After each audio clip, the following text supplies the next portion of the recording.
No retirement.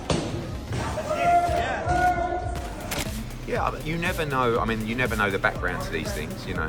Is it part of a wider negotiation? That's just me knowing the game.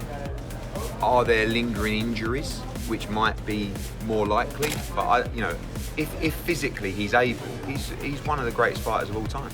So his IQ's on another level. But what is there to do? Like, he's not going to want to go and fight, I don't know, Jaron Ennis. Like, he's going to look at that and go, why am I going to fight a 28-year-old coming through, I'm giving you my legacy. Terence Bud Crawford is not done fighting. Make the price go up, Ocho. He's not done fighting. Make the price go up. Give me a number to make me come out of retirement. Yep. Come on now you're talking. He done turned his value up.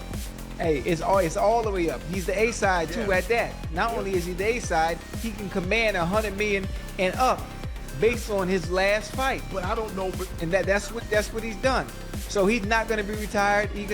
He'll fight sometime in 2026. And when he fights in 2026, it'll probably be somewhere towards the end of the year. Just when fans believe Bud is done, powerful voices in boxing step in and the retirement story begins to weaken. Right after Terence Crawford announces he is retiring, the boxing world reacts strongly. Some fans support the choice while others reject it completely. Ryan Garcia is one of those critics. In a recent video, Garcia attacks the announcement, calling it fake and comparing it to a Mayweather-style move. He suggests Crawford is using retirement talk to keep fans interested before making a return later. What did you think about Crawford retiring? That sucks, man. He's a great fighter. It was smart though. Do you think that's right? They try to make him pay. I don't think he's really retiring though. That's the thing. No, he's doing the Mayweather thing. Oh. I'm retiring. I'm coming back. Got it. He'll be back. He'll be back. Famous promoter Oscar de la Hoya also goes after Crawford. He mocks Crawford's greatness and accuses him of being manufactured and using announcements to avoid major fights. Oscar goes further by claiming that Crawford has only beaten 2 real fighters throughout his entire career. During all of this, a new video of Turki Alalshikh surfaces showing he refuses to believe Crawford is really retiring. Even though Crawford has clearly said he is stepping away, many people are not convinced. Turki's footage adds more excitement as he says there is no retirement for Bud. He makes it clear he will not let these announcements hurt his plans, since such moves are bad for business. He wants money and believes Crawford should stay active instead of leaving boxing.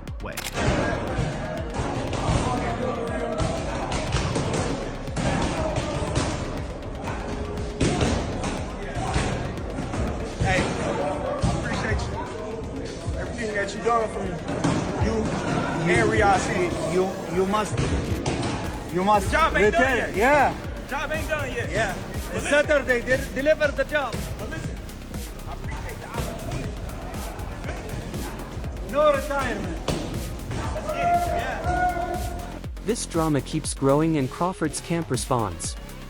Bernie, who is a key member of Crawford's team, fires back at Oscar de la Hoya and other critics, calling Crawford fake. He believes Oscar holds a personal dislike toward Crawford and strongly denies claims that Crawford avoided a fight with Virgil Ortiz. Bernie explains the real situation while calling out critics and correcting the narrative. La Hoya hating on Crawford. Yeah. Well, what can I say about Oscar La Hoya? Maddie couldn't get the Virgil Ortiz and Crawford fight or something like that. Why you think he would say something like that? He kept Virgil Ortiz away from Crawford. They was ranked high in the WBO. Him, Danny Garcia at the time. It was him and Danny Garcia for real. At 47, and they chose not to fight. Neither one of them chose to try to enforce their mandatory. Oscar La Hoya with his pool obviously could. Danny Garcia with his resume and who he is, could have did that. But they chose not to. Bernie also responds directly to Oscar de la Hoya by pointing out the flaws in Oscar's own career record. While Oscar has defeated solid fighters, he has also lost to legends like Shane Mosley.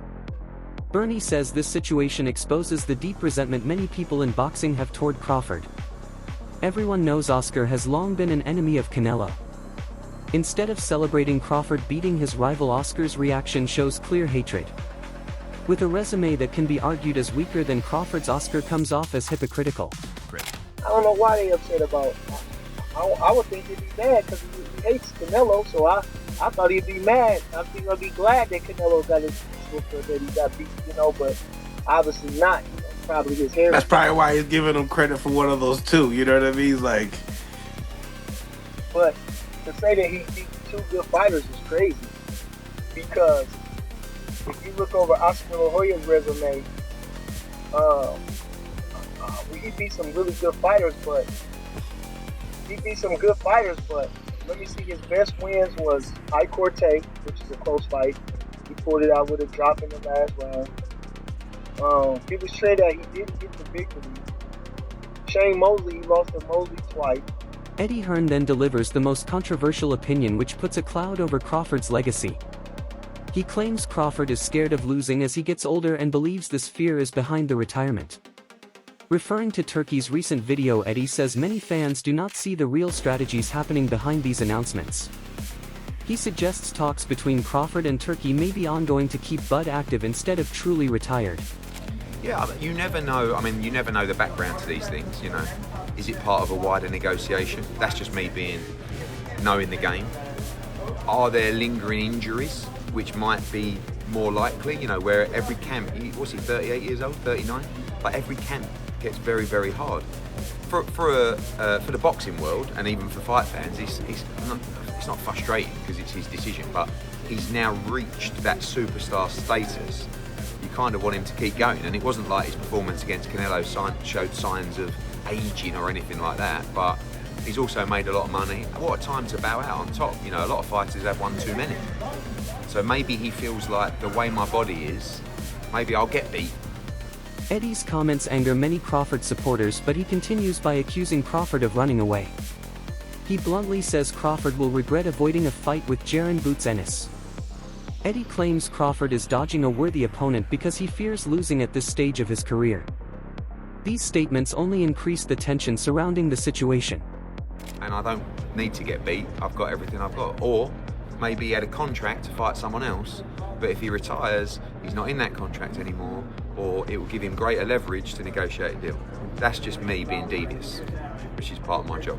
But it all depends on his body. I mean, I wasn't being facetious before, but you never know the landscape of this, but more likely he's thought this is a good time to bow out, or got a few niggles and I don't think I should fight him. But if physically he's able, he's one of the greatest fighters of all time. So his IQ's on another level, but what is there to do? Like, he's not going to want to go and fight, I don't know, Jaron Ennis.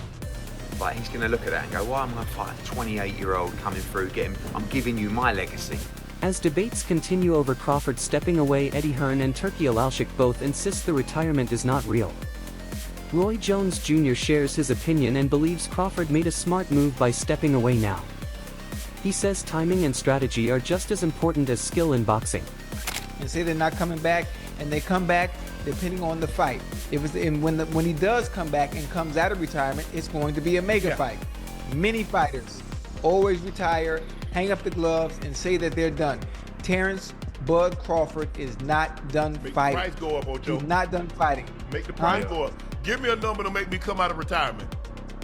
Yep. Come on now you're talking. He done turned his value up.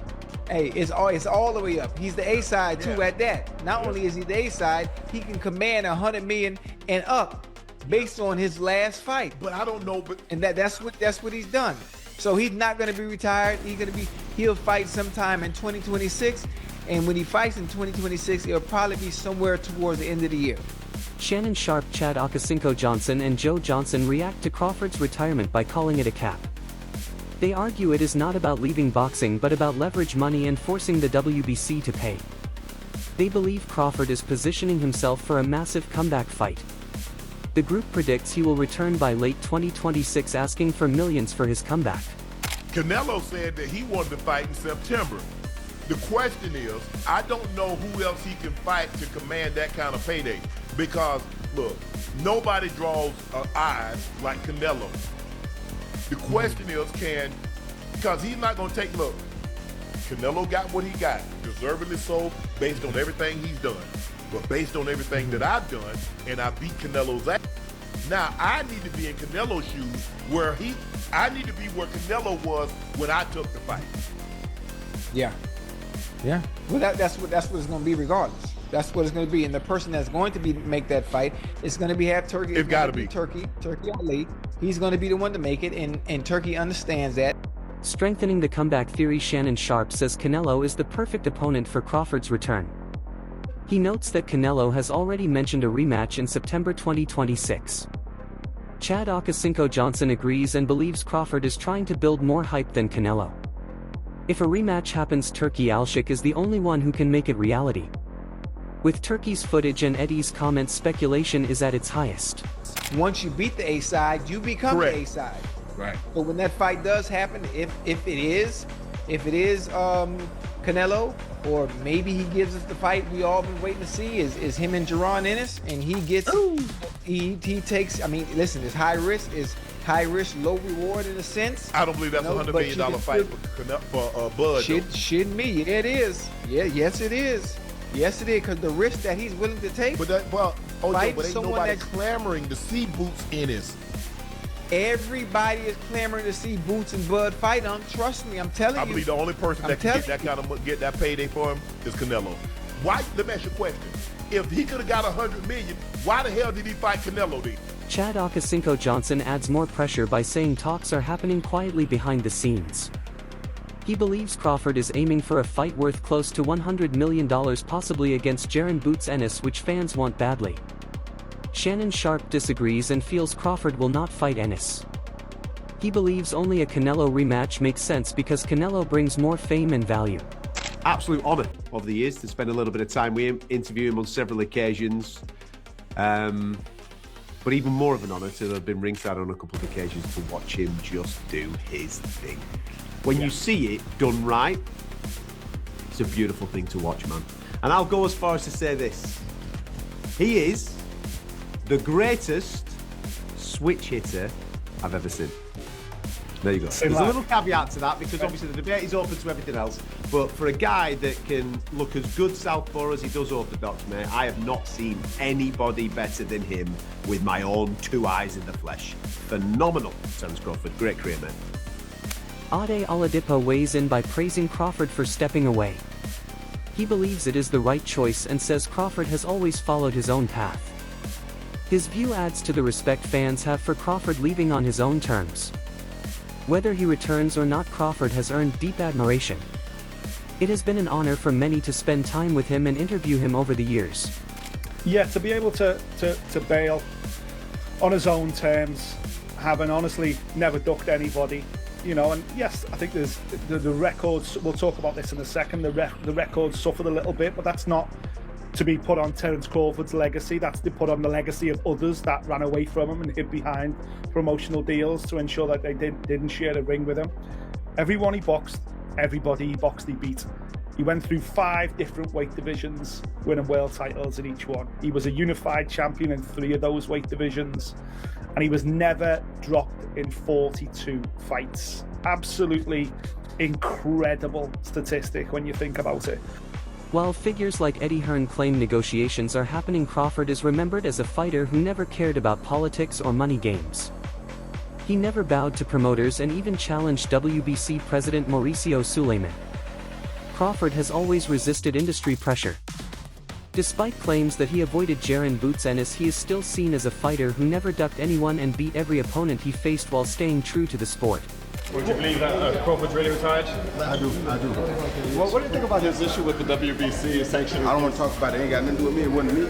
I don't know enough about it to talk about it. So I mean, I know that I do have respect for WBC, WBA, IBF, and WBO. So I always respect him. I always did what I had to do. And without those guys, we wouldn't ever known who the champions were. So I can't say nothing against them. He may have his own personal vendetta with him. I don't know enough about it to say whether he was right or wrong. So, you know, it's what it is. Roy, who's the best fighter in boxing right now? Right now, if he retires, if Terence retires, it's got to be Usyk. Who? Usyk. Usyk is the best. Without a question. If Terence retires, it's got to be Usyk now. As debates over Crawford's legacy and comeback grow, Roy Jones Jr. says there is nothing complicated about it. He believes Crawford has officially retired and says the topic should not be dragged on.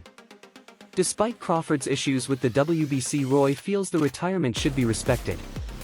He also adds that Alexander Usyk is now clearly the best boxer in the world. Well, I seen a show on him the other day, and I seen all the belts that he has on the wall, and I'm like, yo, that's a room full of belts, and he's quite an accomplishment that he did with all the fights. He's a great fighter. I call him Kung Fu because he's, you know, he's got that Kung Fu style of boxing and a great style. So for him to retire, I think, you know, he's spent a lot of time in boxing, and it's about time now, and this is the best time to retire when you're on top. Boxing legend Lennox Lewis also shares his thoughts and praises Terence Crawford. He compares Crawford to a kung fu fighter because of his unique style. Lewis supports Crawford's decision, saying every champion reaches a moment when it is time to walk away. He believes Crawford has already given everything to boxing and has nothing left to prove. Lewis also mentions watching Crawford's videos, which show the huge impact he has had on the sport. It is a shock. Terence Crawford, as you say, 42-0, 3-weight undisputed champion, 5-weight world champion. He first came to our attention beating Ricky Burns in Scotland at lightweight.